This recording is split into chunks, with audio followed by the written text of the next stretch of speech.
Hi, eighth grade remote students. I am back and I am going to go over Act One, Scene One with you guys from Romeo and Juliet. So I want to explain how I'm going to do this. I sent home a book with you guys. This is the book I sent home is the full play.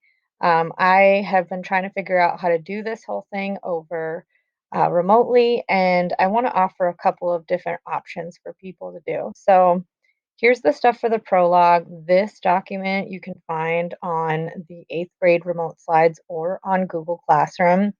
Um, so here's the stuff for the prologue. If you haven't gotten that done yet, that needs to be done first before you move on to Act One, Scene One. So as this says here, I'm going to be offering two ways to read the play. So you could read the full play and follow along in the book and listen to this audiobook down here. Oh, I put it too far down. So there's a full text here. This is the YouTube video. You could do this and follow along and look at both sides of your book. So the left side of your book, if you look in your Romeo and Juliet book, the left side of your book is the Shakespearean language, and on the right side is a more modern English translation. So if you want, you can just follow along with the book and follow along with this audiobook. This is all the times for the scenes. But that will not have my explanation on it. So the other option, which I'm kind of encouraging everyone that's remote to do, is to follow along with my videos. What I'm going to do, and I don't have them listed here because I'm starting right now. What I'm going to do is I'm going to read it and I'm going to slowly go over it. So this is Act One, Scene One. So here, over here is what I'm going to read from. And over here is like explanation of what is happening. So everything's color coded. So you can see this orange that goes with this over here. So on my word means I swear. And then will not carry coals means we won't take their trash or insults. So this is kind of set up just like your book. This version of the slideshow is going to be shorter. So it has everything that we need to have in there from the book, but it's a little shorter. So you're welcome to do either option that you want to do. One thing I want to do, like I said, I would suggest maybe doing this option with me so you can understand what's going on. I'm not going to go through the whole book and explain everything and read it all aloud, but this has pretty much everything you need in it. It's pretty long. So this one section is going to be 20 slides long. So it's pretty long either way. So this is the way I'm going to do it. So this document is very important. Make sure you look at this a lot. This is where you're going to do the readings, and I'm going to do the videos with the explanation. Then this document is also really important. This is also on the eighth grade English remote doc or on Google Classroom. So either one. Before we start Act One, Scene One, I want to update this prologue part here. So we did the prologue together in the last video. So here is a little summary of the prologue. You can write your own, but this is what I am going to write. So there are two families, it's being a little slow, the Capulets and the Montagues. I, by now my keyboard's a little messed up. My T key is not working, so you might see this happen quite a bit. The Capulets and the Montagues are involved in a feud. See if I spell that word right this time. I did. Um, and many people are dying. Um, two kids from the families also, well, let's say, fall in love and kill themselves and end the feud. So that's the basic gist. You don't need too much more. After every scene, we're going to come back here and we're going to write a little bit about what happened. So that's two sentences. That's totally fine. Okay, so we're going to get started. Um, we're going to start here. So this is Act One, Scene One. This is a public place in Verona, Italy. It's the weekend, it's the morning. These are the people that are going to be in this scene. So Samson and Gregory are Capulet servants. They're of the house of Capulet. Abram and Balthazar. Um, this should say Montague. Sorry about that. Are Montagues. Let me just double check that really quick in the book to make sure. Yep. Okay. Yep. That's all right. And then just want to check on Abraham or Abram. He is a Montague. Benvolio is Romeo's cousin. Tybalt is Juliet's cousin. Lord and Lady Capulet are Juliet's parents. Lord and Lady Montague are Romeo's parents. And then Prince Aeschylus, he's like the leader of Verona. He's like, I kind of think of him as like the governor or like a cop or something. The citizens is kind of the chorus. And then there's Romeo. He is the son of Montague's son. Okay, so we're going to start. We're going to do our best with this. So Samson and Gregory are hanging out in the street. Um, these guys are Capulet servants, and so these are just some Capulets. They're hanging out in the streets, and they are talking trash about all sorts of things. They're talking trash about women. They're talking trash about the Montagues. They are just doing what guys do and talking. So here we're going to start. Samson says, Gregory, on my word, we'll not carry coals. Gregory says, no, for then we should be colliers. Samson says, and if we be in collar, we'll draw. Gregory says, aye, while you live, draw your neck out of the collar. So basically, they're talking about not taking insults from anyone. They're saying that people that are insulting them are trash people. They're mainly talking about the Montagues right now. They're like looking for a fight. So they're saying that um, if they get angry and they're fighting, they're going to fight with their swords. This is the 1800s. So men carried swords. Um, and then they're joking that if you fight, you're going to get in trouble with the prince. The prince is kind of the law of Verona. All right, let's move on. I strike quickly, being moved to anger, but thou art not quickly moved to strike. A dog of the house of Montague moves me. To move is to stir, and to be valiant is to stand. Therefore, if thou art moved, thou runnest away. So they are talking about kind of starting a fight with the Montagues. They want to like talk trash to them, and if they talk trash back, they are going to fight them. Samson says, a dog of the house of Montague moves me, makes him angry. Um, there's a little meme here. Move to anger, more like you move away from a fight. So these guys are looking for a fight. And they are looking for a fight specifically with the Montagues. All right, next slide. Samson starts, a dog of that house shall move me to take a stand. I will take the wall of any man or maid of Montagues.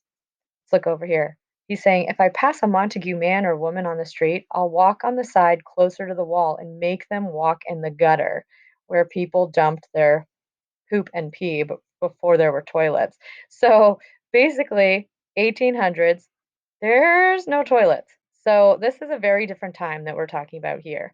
Um, he's saying that if he sees a Montague on the street, he's gonna push him over into the side of the street where people dump yeah, pretty gross. So he's being very disrespectful to Montagues right now. Greg says, that shows thee a weak slave, for the weakest goes to the wall. So let's look over here. When two people bump into each other on a sidewalk, the weaker one gets pushed to the wall. So basically, they're saying the Montagues are weak. 'Tis true, and therefore women, being the weaker vessels, are ever thrust to the wall. Therefore, I will push Montague's men from the wall and thrust his maids to the wall. So basically, he's being a little perverted here. He's saying that he's going to push any Montague he sees into the street. To hopefully get hit by someone. I mean, there's no cars, but like a horse or something. And this is a little bit of a sexual picture here, but pretty much saying that the Montague women he wants to get with. So very disrespectful to both sides of the Montagues. Let's move on.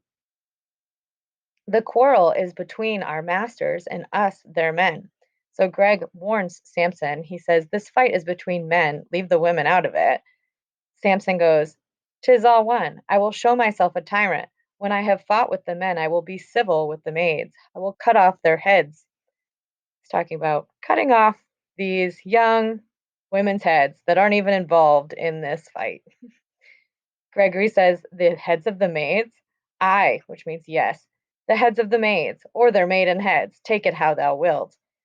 They must take it in the sense that felt it. So Samson's making a very rude comment right here. He's saying that he, even the women, the Montague women, he will fight with them, he will cut off their heads, or he'll take their virginity. Pretty disrespectful. So far, these Capulet guys are in the street and they are talking trash not only about the Montague men, but also about the Montague women. Me, they shall feel, so this is Samson. Me, they shall feel while I am able to stand, and 'tis known I am a pretty piece of flesh. So Samson continuing to be very dirty here. He's saying he basically wants to sleep with the Montague women. So here come two men of the house of Montague. This is Abram, he's just a Montague servant, and Balthazar is actually the servant to Romeo. So he's going to become more important later. So the Capulets are standing there, they're talking trash about the Montagues, and then all of a sudden, a couple of Montagues walk up. And Gregory says, "Draw thy tool. Here comes one of the house of Montague." The tool is the sword. Here's the sword over here. Samson continues his perverted comments. "My naked weapon is out." He's making a penis joke, but he's also talking about his sword. "My naked weapon is out. Quarrel. I will back thee." He says, "Fight. I got your back." Gregory says, "How? Turn thy back and run?" Samson says, "Fear me not." Greg says, "No, marry, I fear thee." So he says, "Don't worry about having my help. Just fight these guys." Slide 7. "Let us have the law of our sides. Let them begin the fray." So Samson says, "Hold on. Let's allow them to start the fight so that we won't get in trouble with the law or the prince." Gregory says, "I will frown as I pass by and let them take it however they want." Gregory says, "I'm going to frown at them as we walk by."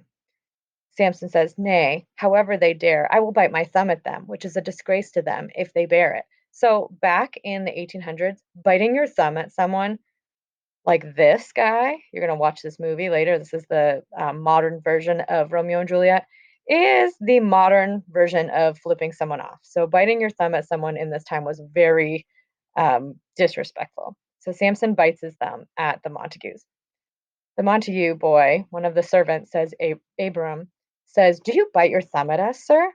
Samson says, "I do bite my thumb, sir." Abram says, "Do you bite your thumb at us, sir?" Samson says, just to Gregory, "Is the law on our side if I say I?" So is the prince going to get us in trouble if I say yes, that I'm biting my thumb at this person? No. Greg says, "No, we're going to get in trouble if we are flipping these guys off." Samson says, "No, sir, I do not bite my thumb at you, sir, but I bite my thumb, sir." So here's a little meme. I'm not flipping you off. I'm just sitting here with my middle finger up for no reason. That's basically what he's saying. So he's flipping him off. He's disrespecting him, but he's not admitting it. He's kind of starting a fight here. Gregory says, "Do you quarrel, sir?" Quarrel, see, sir. Quarrel means to fight. Here's a little meme. You want to fight? Abram says, "Quarrel, sir? No, sir. Like, I don't, what do you mean fight?" Samson says, "But if you do, sir, I am for you. I serve as good a man as you." Samson threatens him. He says, "I will come at you. My master is just as good as yours, so I'm just as good of a person." Abram says, "No better." Samson says, "Well, sir." Gregory says just to Samson, "Say better. Here comes one of my master's kinsmen." Samson says, "Yes, better, sir." Abram says, "You lie." So basically, they're going back and forth telling each other, "My relatives are better than your relatives. My master is better than your master." And they're fighting about that. And then someone else is coming. So let's see. Did I skip one? No. Samson says, "Draw if you be men." So he challenges the Capulets challenge the Montagues to a fight. Samson and Gregory fight Abram and Balthazar. So they start fighting with their swords. Benvolio, this is a very important character. He is the cousin of Romeo. He comes in, he's known as a peacekeeper. He says, "Part fools, put up your swords. You know not what you do." So Benvolio comes out, he sees these two families fighting. And although he is a Montague, he wants to keep the peace between everyone. So he says, "Break it up, guys." Now, here's our bad guy. This is Tybalt. He comes in. Enter Tybalt. This is Juliet's cousin. So we've got Romeo's cousin here, and we've got Juliet's cousin here, Tybalt. He is the villain of the story. What? Is thy sword drawn among these weak, pathetic servants? Turn thee, Benvolio, look upon thy death. So poor Benvolio is just trying to break up this fight. And then Tybalt comes in, this villain, and he's like, "No, let's fight." And he's like, "Turn thee, Benvolio, look upon thy death." Like, "I'm going to kill you, Benvolio." Benvolio says, "I do but keep the peace. Put up thy sword or use it to part these men with me." So Benvolio's like, "I'm just trying to keep the peace. Let's break up this fight. Let's not continue it." Tybalt has different ideas. Tybalt says, "What, drawn in talk of peace? I hate the word, as I hate hell, all Montagues, and thee. Have at thee, coward." Tybalt is like, "Nope, let's fight." And he pulls out his sword. He starts fighting Benvolio. He starts fighting the other Capulets and Montagues, and a fight ensues. He's like, full on. "Have at thee, coward. Come at me," is what Tybalt's saying there. Now, the whole town is getting involved in this fight. Look at this. Crazy. They're all mad. They're like, "Boo, Capulets and Montagues." Like, everybody, this fighting needs to stop. The citizens have had it. The citizens say, "Beat them down. Down with the Capulets. Down with the Montagues." They're sick of the fighting. Now, Juliet's mom and dad are here. They have been woken up. He's in his nightgown. Lord Capulet, the father, says, "What noise is this? Give me my long sword, ho." So he says, "I'm getting involved in this fight too." Lady Capulet says, "A crutch, a crutch. Why call you for a sword?" So she's like, "Why are you going to get involved?" Now, Romeo's parents are here. Enter Lady Montague and Lord Montague with a sword. So now they're going to join the fight. This is crazy. Capulet says, this is the dad of Juliet, "My sword, I say, old Montague is come, and flourishes his blade to spite me." So he's like, "I'm going to fight Romeo's dad. I'm going to fight Lord Montague," because these guys, remember, are foes, they're enemies. So they're about to fight. Lord Montague says, "Thou villain Capulet, hold me not, let me go." So he's going to go fight Capulet. And Lady Montague says, "Thou shalt not move one foot to seek a foe." She's trying to stop them. So she's trying to hold him back. Look at these cute little penguins. Lady Montague is like, "No, no, no, like, don't get involved in this fight." So now, here's the prince. This is the guy that's going to stop the whole thing. He's in charge of Verona, and he does not want this whole fight going down. The prince says, "Rebellious subjects, enemies to peace, profaners of this neighbor stained steel, will they not hear? What ho, you men, you beasts, that quench the fire of your pernicious rage with purple fountains issuing from your veins." This was changed a little bit. So they're like, he comes out and he's like, "What are you guys doing? You're causing such a fuss. You are like disrupting my streets." He is PO'd. The prince is not happy.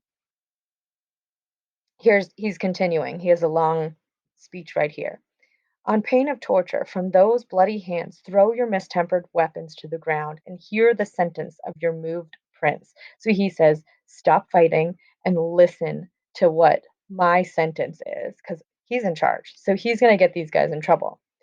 "The old Capulet and Montague have begun 3 brawls with a thoughtless word, and have thrice disturbed the quiet of our streets." So 3 times these guys have fought in the streets, and they have killed people, and they have caused a fuss. And the prince is done. He's like, "Nope, this isn't happening again." So here's a little Liam Neeson meme: "If you fight again, I'll kill you." That's what he says. "And made Verona's ancient streets citizens cast by their grave beseeming ornaments, to wield old partisans in hands as old, cankered with peace, to part your cankered hate. If ever you disturb our streets again, your lives shall pay the forfeit of the peace. So he says basically this: if you fight again in these streets, I will kill you. For this time all the rest depart away. You, Capulet, shall go with me, and Montague, come you this afternoon, to know our further pleasure in this case. To old Freetown, our common judgment place. One more, on pain of death, all men depart. So he says, basically, you guys need to stop fighting, and I am done with your fighting. Oops, my slide went away. I'm done with your fighting, and you have disturbed my streets 3 times, and now I'm done with it. The next time you fight, I am going to kill you. So they need to stop. Okay, so everyone leaves. The fight stops, and now Lord Montague, this is Romeo's dad, goes and sees his nephew. This is Benvolio, Romeo's cousin. And he is like asking him questions like about this fight. He's like, how did this start? Who set this ancient quarrel? Nephew, were you here when it began? So he asks him, why did this fight happen and why was it brought up again? Like this ancient quarrel, this is an old feud. Why was it brought up again? Benvolio says, here were your servants and the servants of our enemy already fighting, ere, which means before, I did approach. I drew my sword to part them. So he says, I came on the street and I saw the Montagues and Capulets fighting, and I tried to stop them, tried to separate them. In that instant came the fiery Tybalt with his sword prepared, which he swung about his head, causing the wind to hiss while he taunted me. And while we were exchanging thrusts and blows, more joined the fray until the prince came and parted all. So then he says, then Tybalt came and he started fighting with me. And so he was taunting me, and so we started fighting. And then more people joined the fight or fray. Fiery means hot headed. So Tybalt likes to fight. He's the bad guy, as I already said, he's the villain. And then he says more people joined the fray or fight, and then the prince came and made us all stop. His mom, Romeo's mom, this is the aunt of Benvolio. Oh, where is Romeo? Saw you him today? Right glad I am. He was not at this fray. So she says, have you seen Romeo? I'm really glad he wasn't at this fight. I think I went to the right one. Yes, I did. Benvolio is Romeo's cousin. So he says to his mother, Madam, an hour before the sun rose in the east, I did see your son walking underneath the sycamore grove on the west side of the city. I walked toward him, but he was ware of me and sneakily stole away into the woods. So he says, yes, I saw your son. He was sitting in a group of sycamore trees, looking sad. And then I went over to talk to him, and he ran into the woods. So something's wrong with Romeo. We don't know what yet, but we know something's wrong. I did not pursue him, who did not want to be pursued. So Benvolio thought, my cousin doesn't want to talk to me. He seems sad. He doesn't want to talk, and I'm not going to keep going after him. Romeo's dad says, many a morning hath he been there seen, with his tears falling onto the dew. So Romeo's dad says he's been crying a lot. He's been sitting in this like forest area, and he's been really upset. So something is going on with Romeo. But as soon as the cheerful sun comes out, my heavy-hearted son comes home, and in his chamber hides himself. He shuts his windows and locks fair daylight out, making for himself an artificial night. So Romeo is sad. He goes into his room, and he shuts up his windows and doors and makes himself like sit in the dark. Benvolio, cousin, says, my noble uncle, do you know the cause? He says, why? What's wrong with him? Like, what's he doing? Montague, the dad, says, I know it not, nor will he tell me. He will take counsel from no friends but himself. If we could but learn from whence his sorrows grow, we could give him a cure. So Montague's like, I wish I knew what was wrong with my son, but I don't know. So Benvolio's gonna try to figure out what's going on with Romeo. Here's Romeo. Benvolio says, see where he comes. So please you step aside. I'll know his grievance or be much denied. He's like, I'm gonna go talk to him. I'll figure out what's wrong with him, and I'll let you know. Father says, come, madam, let's away. Takes the mother, and they leave. Exeunt means exit. Benvolio says to his cousin, good morrow, cousin. Good morning. Romeo says, is the day so young? Is it so early? He says. Benvolio says, but new struck 9. It's only 9 a.m. Romeo says, ay me, sad hours seem long. Says, time moves slowly when you're sad. Benvolio says to his cousin, "What sadness lengthens Romeo's hours? Why are you so sad?" Romeo says, "Not having that which having makes short." So he's saying, I like someone and she doesn't love me back. Benvolio says, "In love? Are you in love?" Romeo says, "Out." Benvolio says, "Out of love?" Romeo says, "Out of her favor, where I am in love." So, like, she doesn't love me. So, Romeo loves someone. We don't know who. It's not Juliet. Everyone thinks this is Juliet. It's not Juliet because he hasn't met Juliet yet. This is someone else. So, before Romeo even meets Juliet, he's in love with someone else. He really likes girls a lot. He's a teenage boy. He's like 17, 18. All he thinks about is girls. His cousin says, "Alas, that love, so gentle in his view, should prove so tyrannous and rough." So he's like, "Yeah, love can be really rough." Romeo says, "Alas, that love, though blind, drives me. Now, where shall we done?" So they're talking about how he's in love and how he's heartbroken because she doesn't want him back. And then all of a sudden, Romeo's saying, like, "Where shall we get lunch?" And then Romeo looks down and he sees that there's blood on the street. And he's like, "Oh my God, there was a fight." Romeo says, "Oh me, what fray was here? What was this fight?" "No, tell me not, for I have heard it all. This brawl had to do with hate, but more with love. O brawling love, O loving hate, O anything creating from nothing, O heavy lightness, O serious foolishness, ugly chaos made from beautiful order, feather of lead, bright smoke, cold fire, sick health, awake sleep. This is what it is not. This love feel I, yet I feel not love. Dost thou not laugh?" So he's saying like, why are you guys fighting? This whole blue area is an oxymoron. So it's all opposites. So, like, this means fighting. So, fighting love, loving hate. These are all opposites. Heavy lightness, serious foolishness, feather of lead, bright smoke, cold fire, sick health, awake sleep. These are all opposites. These are called oxymorons. So he's going on and on. He's like, oh my God, like, I'm so upset about this girl, and all you guys are doing is fighting, and everything is crazy. And then Benvolio kind of laughs at him. And he's like, "Are you laughing at me?" Right here. "Are you laughing at me?" Benvolio says, "No, cuz I rather weep at thy good heart's oppression." So he's like, "Gosh, you're like kind of being dramatic here." Romeo says, "Such is love's sin. My griefs give thee sorrows, which causes thy tears, which add to my grief. Love is a smoke made of sighs, a fire sparkling in lovers' eyes, an ocean of fears, a wise madness, a sweet that you choke on. Farewell, my cuss." He says, I'm so heartbroken. I can't even talk to you. And all you guys are doing is fighting. And that's making me even more sad. And I just have to go. Romeo is very emotional. He's very sad.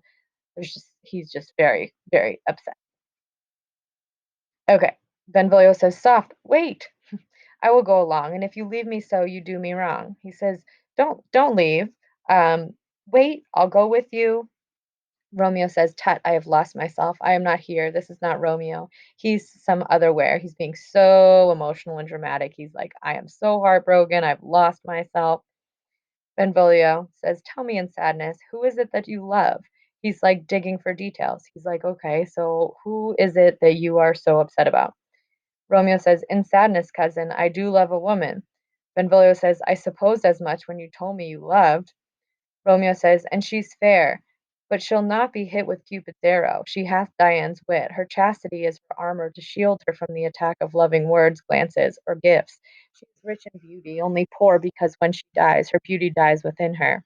So basically, we find out here this girl, this is Rosaline that he is in love with. So we find out her name is Rosaline, and she's very beautiful. But the problem with Rosaline is that so we never actually meet her, but this is who Romeo is in love with. Rosaline is going to be a nun. Like, she's going to work for the priest and live in the church, and she's basically married to God. So nuns are chaste chastity. This means they don't have sex. So they will not like have boyfriends. They will not be in relationships, and they definitely won't have sex because they're married to God. So we find out that the reason Romeo is upset isn't really because Rosaline doesn't like him, it's because Rosaline won't sleep with him. So that's what we kind of found out. So Romeo is bummed. He's heartbroken because Rosaline, this nun, doesn't want him and doesn't want to sleep with him. So Benvolio says she hath sworn to remain chaste all her life. So she's sworn to stay a virgin her whole life, he says. Romeo says she has or hath. 'Tis a waste. For beauty starved by chastity cuts beauty off for future generations. See, she is too chaste and fair, it brings her bliss, for me to spare. She hath forsworn to love, and in that vow do I live dead that live to tell it now. So she's like, if she doesn't have sex, she can't have children to pass on her good looks onto. So he's really upset. He's like, I'm not gonna get sex from this girl, and she doesn't want me. So he's just very sad. Benvolio says, "Take my counsel, forget to think of her. Forget her. Like, stop thinking of this one girl. It's okay, move on. There's other fish in the sea." Romeo says, "Oh, teach me how I should forget to think." He's like, "I can't even imagine moving on." The cousin says, "By giving liberty unto thine eyes, examine other beauties." He says, "There's other fish in the sea. Go look at the other girls. You will find someone else who's just as pretty." Romeo says, "'Tis only the way to make her beauty more exquisite. He that is struck and blind cannot forget the precious treasure of his lost eyesight. Show me a mistress who is fair. Her beauty will only remind me of the one who is far more fair. Farewell. Thou canst not teach me to forget." So Romeo says, "No way. Any other girl that you introduce me to is gonna just make me love her more, and no one else is as beautiful." Benvolio says, basically what you guys would say, like, bet. I'll show you another beauty, another girl that is just as beautiful. So I'll take that bet. I'll teach you that lesson or else. And that is the end of Act One, Scene One. I know that was long, but you did a great job following along. So let's go to our notes doc here. I want to write a little note on Scene One. So there were a couple of important things that happened in this scene. So the Capulets and Montague's fight in the street, and Prince, um, what does he do? Sentences them to death if they fight again. Also, we meet Romeo and find out that he is in love with Rosaline, but she is a nun and wants nothing to do with him. So something like that is great. So there's a fight in the streets, the prince sentences them to death, and we meet Romeo and we find out that he's in love with Rosaline, she's a nun, and really wants nothing to do with him. So he's all heartbroken. I should say that. He is heartbroken and his cousin tries to help. Okay. So that's act one, scene one. They're not all gonna be that long, but great job. And oops. And let me know if you have any questions. Thanks for listening. Bye.